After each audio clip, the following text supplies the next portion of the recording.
সাহাবায়ে কিরাম ভুল করেছে, এই যে বলার অধিকার তোমার নাই। তুমি কত ক্লাস, কয় নম্বর, কত ক্লাসের ছাত্র তুমি? সাহাবায়ে কিরামদের একটা লোমের সমান আমার তোমার দাম নাই। কতক্ষণ ঠিক ঠিক না? এসে গেল ফাঁকে একটু বলে গেলাম, ভেবে চিন্তে সামনে কদম বাড়বেন, ভেবে চিন্তে সামনে কদম বাড়বেন। আমার নবী বলেন, আল্লাহ আল্লাহ বিয়া সাহাবী লা তাত্তাখিদুহুম গরাদাম মিন বাদি। এ দুনিয়ার মানুষ বেশি পণ্ডিতগিরি দেখায়া, বেশি সুফিগিরি দরবেশগিরি দেখায়া, বেশি বেশি ইসলামগিরি দেখায়া আমার সাহাবায়ে কিরামদের সমালোচনা করিস না। সাহাবায়ে কিরামদের ব্যাপারে আল্লাহকে ভয় পা।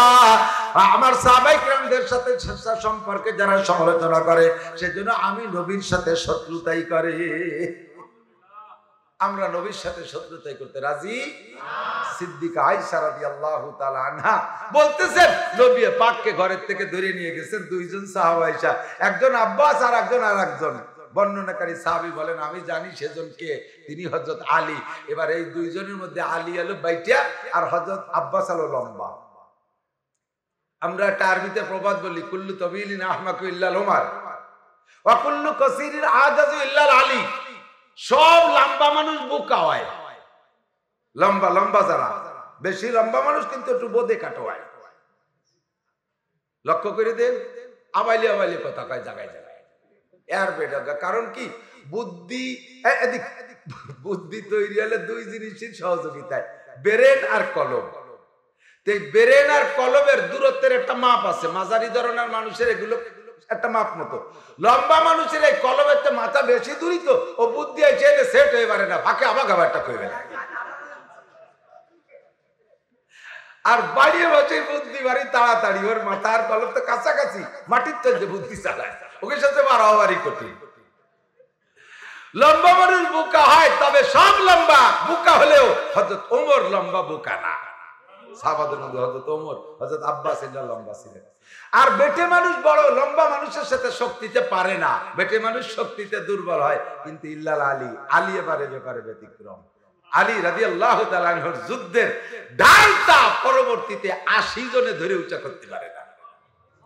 লোহার দরজা একটা ধরে টান দিয়ে এই কোপ শুরু করছে, সেই পরবর্তীতে সেই ঢাল রেখে দিয়েছে, 80 জনে সে ঢাল উঁচু করতে পারে না। কন্যা সুবহানাল্লাহ। কিন্তু বেটে ছিলেন, উনি বেটে ছিলেন। হযরত আয়েশা বলেন, নবী আলাইহিস সালামকে ঘর থেকে যখন নিয়ে যায় শেষ ওয়াক্তে ঈশার নামাজ পড়ানোর জন্য, হযরত আলীর কাঁধে এক হাত, হযরত আব্বাসের কাঁধে এক হাত, এইরকম বেঁকা হয়ে গেছে। আব্বাসের পাশ পা টান টান আছে, আলীর পাশের পা মাটি দিয়ে ঘেঁষতে ঘেঁষতে যাচ্ছে। আমার দেখে কান্না লাগতেছিল, আরে আল্লাহ, আমার নবী আজকে রক্তটাও জামাতে নামাজ পড়বে, জামাতে নামাজের এতই গুরুত্ব।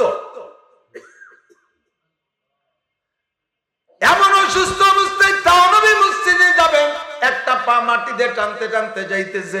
সিদ্দিকা আয়েশা বলেন, আমার চোখ দিয়ে পানি চলে আসছে। মসজিদে যাইয়া নামাজ পড়িয়া তারপরে আসলেন ঘরের মধ্যে। আসার পরে নবী পাক সাল্লাল্লাহু আলাইহি ওয়াসাল্লাম আমার কোলের ভিতরে, আমার রুমের মধ্যে ছিলেন, আমার ঘরে। আমার বড় ভাগ্য, মাতা রাসূলুল্লাহ সাল্লাল্লাহু আলাইহি ওয়াসাল্লাম, মাতা রাসূলুল্লাহ সাল্লাল্লাহু আলাইহি ওয়াসাল্লাম ফি হিজরি, আমার নবী মারা গেছেন আমার কোলের মধ্যে। আমার নবী যে রাত্রে মারা গেছেন, যে রাত্রে, ওই রাতটা বাড়ি হিসেবে, স্ত্রীদের বন্টন হিসেবে আমার কাছে বাড়ি ছিল। যাদের একাধিক স্ত্রী আছে, 3-4টি স্ত্রীর মালিক কেউ আছেন নাকি? ফাঁকে ফাঁকে থাকতে পারে, গ্রামে দিয়ে একদিন থাকতে পারে। ওই বিপদের মধ্যে কেউ যাইয়েন না। তবে নিষেধ করতেছি না, লাগলে করবেন না। আল্লাহর কোরআনে অনুমতি দিয়েছে, একজন পুরুষ 4 বিয়া। কয় বিয়া? ভয়তে সব আত্মা কালাই গেছে, সাহস পাচ্ছেন না নাকি বিয়া করতে? আল্লাহর কোরআনে কইছে একজন পুরুষ কয় বিয়া? 4 বিয়ে করতে পারবে। একজন পুরুষ 4 বিয়ে করতে পারবেন। একটু কয় বিয়া? আরো জোরে আওয়াজ যেন আবার আলাদা হয়ে একটু জোর হয়ে যায় না, তাহলে আপনার স্থির হয়ে পড়তে শুনলি খবর আছে। তুমি ওই জায়গায় করতে গেছো হুজুরের সাথে, শুনে দাও হুজুর কয়টা বিয়ে হচ্ছে? না, আল্লাহর রহমতে একটা বেশি করি নেই। 4 বিয়ে অনুমতি আছে, তবে 4টে স্ত্রীর ভিতরে সমঝোতা ঠিক রাখতে হবে, সব ঠিক রাখতে হবে। প্রত্যেক স্ত্রীর কাছে, বুড়ি হোক আর ইয়াং হোক, সকলের কাছে রাত কাটানোর ব্যাপারে সমান হারে কাটাইতে হবে। এ জায়গা যদি যুবতীর কাছে 1 রাত, বুড়ির কাছে 1 রাত, এখানে 1 সপ্তাহ, ওখানে 1 সপ্তাহ, উল্টো পাল্টা করলে খবর আছে কিয়ামতের ময়দানে প্যারালাইসিসের রোগীর মতো সাইড পড়েন, বেয়াতে বেয়াতে। ফেরেশতারা জিজ্ঞেস করবে, কাকা তুমি প্যারালাইসিস হইছো কেন? কয় যে তাই তো বুঝতেছি না, সবাই তো ভালো ভালোই মতো ভেসতে যাচ্ছে, আমার তো নামাজ কালামের অভাব ছিল না, কিন্তু এক সাইড পড়িয়ে গেছে পঙ্গু ভঙ্গা, তো আল্লাহ ভেসতে দেয় না, কি এর কদিব না। কয় যে তার চিকিৎসার ব্যবস্থা করো, এই জগতে চিকিৎসা কবিরাজ তো কেউ নাই, কবিরাজ তোমার এই রোগের কারণ কি ফেরেশতাদের কাছে আল্লাহ জিজ্ঞেস করো, বুড়ো বেয়া হয়ে রয়েছে। কয় শোন, ওই যে বুড়িরে দেখা যায়, বুড়ির কাছে জিজ্ঞেস কর।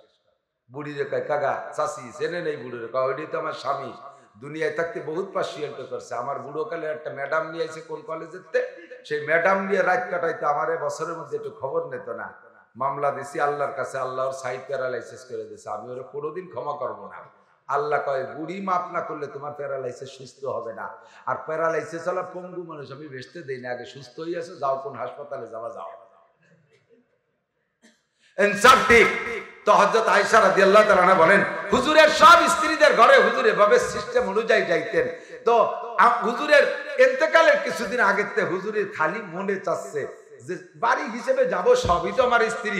হুজুরের আন্তরিক টান আবার আয়েশার দিক বেশি ছিলেন, এই ব্যাপারে আবার আল্লাহ মাফ করবেন, কারণ অন্তরের টান এটা মানুষের ক্ষমতার বাহিরে, এটা মানুষের ক্ষমতার বাহিরে, এই অন্তরের টানটা আল্লাহর হস্তে পয়দা হয়। ছেলে মেয়ে সবগুলোই আপনার, কিন্তু ফাঁকে ফাঁকে একটা দিক টান একটু বেশি হয়ে যায়, হয় কি হয় না? এ জায়গা আপনি অপরাধী না। তো হযরত আয়েশার দিকে হুজুরের টান একটু বেশি ছিল। হুজুর বারবার বলতেছেন যে আয়েশা অন্য স্ত্রীর ঘরে, যখন অন্য স্ত্রীর ঘরে গেছে, জিজ্ঞেস করে আয়েশা তোমার ঘরে কবে যাব, তোমার ঘরে কবে যাব। আর এক স্ত্রী ঘরে রয়েছে, সে জায়গায় সে খেদমত কম করতেছে না, ফাঁকে ফাঁকে আয়েশা তোমার ঘরে কবে যাব। এই করতে করতে যে রাত্রে হযরত আয়েশার ঘরে, সেই রাত্রে হুজুরের ইন্তেকাল হয়ে গেছে। সিরিয়াস সিস্টেম অনুযায়ী হযরত আয়েশা বলেন, মাতা রাসূলুল্লাহ সাল্লাল্লাহু আলাইহি ওয়াসাল্লাম রেকি তবাকা রেকুহুমা রেকি, আল্লাহ নবী ইন্তেকাল, মনে রাখেন আল্লাহ নবী ইন্তেকাল করেছেন সেই রাত্রে আমার মুখের থুক আর আল্লাহর রাসূলের মুখের থুক এক জায়গা হয়ে গেছে। কিভাবে? হুজুর আমার কোলের ভিতরে বুকের সাথে টেক লাগাইয়া শুয়ে আছে, রাসু বাইনা হাকিরাতি ওয়া জাকিরাতি, হুজুরের মাথাটা আমার থুতি আর আমার হলকমের এই মাঝখানে গলার সাথে লাগাই দিছে, আমি এমন করে জড়িয়ে ধরে রাখছি, কখনো উঠে বসেন, কখনো এলান দেন, উঠে বসেন, কখনো এলান দেন, এভাবে করতেছে। শ্লেষা শুরু হয়ে গেছে, শ্বাস কখনো বেঁধে বেঁধে যাচ্ছে।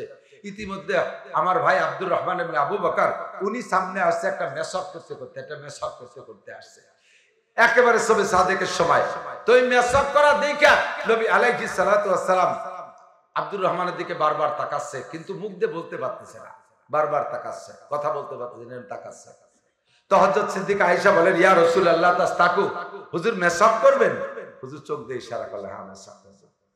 মেসাকের এত ভক্ত, হুজুর বলেন, লাউলা আনা শুকরা উম্মতি লা আমারতু বিসওয়াকি ইনদা কুল্লি সালাত, লাউলা আনা শুকরা উম্মতি লা আমারতু বিসওয়াকি ইনদা কুল্লি ওযু, আমি যদি উম্মতের জন্য কঠিন মনে না করতাম, আল্লাহ পাক ফরজ করে দেবে এই ভয় যদি আমার না থাকতো, তাহলে আমি উম্মতের জন্য 5 ওয়াক্ত ওযুতে মেসক করা ওয়াজিব করে দিতাম, নামাজে দাঁড়ানোর সময় মেসক করা ওয়াজিব করে দিতাম। মেসক এত ইম্পর্টেন্ট, ভেরি ভেরি ইম্পর্টেন্ট। মেসকের প্রতি নবী পাকের মহব্বত আর দরদ বড় বেশি। আব্দুর রহমান ইবনে আবু বকরের মেসকের দিকে আল্লাহ নবী বারবার চোখ তুলে তাকাচ্ছেন। আয়েশা বললেন মেসক করবেন, হুজুর ইশারা করলেন করব। খবর পাইয়া টের পাইয়া আব্দুর রহমান দৌড় মারছে মেসক করার জন্য। আয়েশা বলছে, যারে ভাই তাড়াতাড়ি যা, আমি এই 9 বছর নবী পাকের ঘরে দাম্পত্য জীবনে কখনো নবীর কোনো কথা আমি অমান্য করি নাই। আমার নবী দাবি করছে আর আমি পূরণ করি নাই, এমন করে দাবি নবীও করে নাই, আর এমন করে হুকুম আমার থেকে মিস হয়ে যায় নাই। মরণকালে আমার নবী মেসক চাইছে, যদি দিতে না পারি রে আব্দুর রহমান, আমার আজীবনে এই শোকে আমি আক্রান্ত থাকবো, যা তাড়াতাড়ি যা। আল্লাহু আকবার। আব্দুর রহমান দৌড় মারছে। ইতিমধ্যে আয়েশা তো বলো জিরাকার সালাকার হুঁশিয়ার, কথা কর। হযরত আয়েশা এত বড় আলেমা, এত বড় মেধাবী, আবু বকর ওমর আব্বাজান আর তাওই সাহেব দুইজন রাদিয়াল্লাহু তাআলা আনহুমা। আবু বকর তো বাপ আর ওমর হলো তাওই, কারণ হযরত ওমর রাদিয়াল্লাহু তাআলা মেয়ে হাফসা হুজুরের স্ত্রী আয়েশার সতীন, সেই দিক দিয়ে রিশতায় তাওই। এই দুইজন জালিলুল কদর শ্রেষ্ঠ দুই সাহাবী, শরীয়তের কোন মাসালায় আটকে গেলে আর কাহার কাছে যাইতেন না, আগে যাইতেন আয়েশার কাছে। আয়েশার কাছে সব সমস্যার সমাধান পাইতো। হুঁশিয়ার মহিলা, জ্ঞানী মহিলা। আল্লাহু আকবার। উনি আব্দুর রহমানকে ডাক দিয়েছে, ভাই আব্দুর রহমান, যাইস না আব্দুর রহমান, তুই মেসাক নিয়ে আসতে আসতে যদি ওই ফাঁকে আমার নবী দুনিয়ার থেকে চলে যায় তখন আমার শোক থাইকা যাবে। তোর হাতে যে মেসাকটা আছে এক পাশ চাবাইছিস আর এক পাশ ভালো আছে। হ্যাঁ ভালো আছে। তাহলে ওই ভালো পাশটা নবীকে দিয়ে মেসাক করাই, ওই ভালো পাশটা নবী পাকের হাতে দিয়েছে, হুজুর মেসাক করেন, সে পাশ তো চাবানো না। হযরত আয়েশা বলেন, নবী ইশারা করে বললেন, আয়েশা কাঁচা গাছের ডাল আমার এই দাঁত মাড়িতে এখন কুলায় না, আমার দাঁতে শক্তি নাই যে মেসাককে চাবাই নরম করবো, তুমি চাবাইয়া দাও। আমি চাবাইলাম, মেসাকটা চাবাই নরম করছি। মেসাক চাবাইতে গেলে মুখের থুক তো মেসাকের মধ্যে যায়, লালা যায়। আমি বললাম, আবু আব্দুর রহমান তাড়াতাড়ি পানি আন, মেসাকটা ধুইয়া নবীর ইস্তেমালের জন্য দেই। নবী আমার ইশারা করলেন, না রে আয়েশা, তোমার মুখের লালা আমার কাছে ঘৃণা লাগবে না। ইশারায় বুঝাইলেন মেসাক ধুইও না, ওই অবস্থায় দাও। আমার লালা মেসাকের মধ্যে, সেই মেসাক দিয়ে আমার নবী মেসাক করলেন। তাবাকারি কুহুমারি কি, আমার মুখের লালা নবীর মুখের লালা, নবীর মৃত্যুর সময় তার মুখের মধ্যে। এই মেসাকের পরে নবী বললেন, আল্লাহুম্মা রফিকাল আলা, আল্লাহুম্মা রফিকাল আলা, আল্লাহুম্মা রফিকাল আলা। তিনবার বলার পরে আর নবী দুনিয়ার কথা বলে নাই। অর্থ হলো, রব্বুল আলামিন তুমি আমার সর্বশ্রেষ্ঠ আলা, সর্ব উপরের বন্ধু তুমি, তোমার কাছে যাইতে জন্য আমি রেডি। এই কথা বলার পরে নবী পাকের জানটা চলিয়া গেল। কথাটা সামনের দিকে চলে আসছি, আমি মাঝের দিকে চলে যাই। কথাটা সেটা হলো, আমার নবী এই ওয়াক্তের পরে আর ফজরের নামাজ পড়তে পারেন নাই। এইটা ছিল ঈশার ওয়াক্ত। সে ওয়াক্তটা বিশ্ব নবী মুহাম্মদুর রাসূলুল্লাহ জামাতে নামাজ পড়েছে। বন্ধু, জামাতে নামাজ পড়েছে।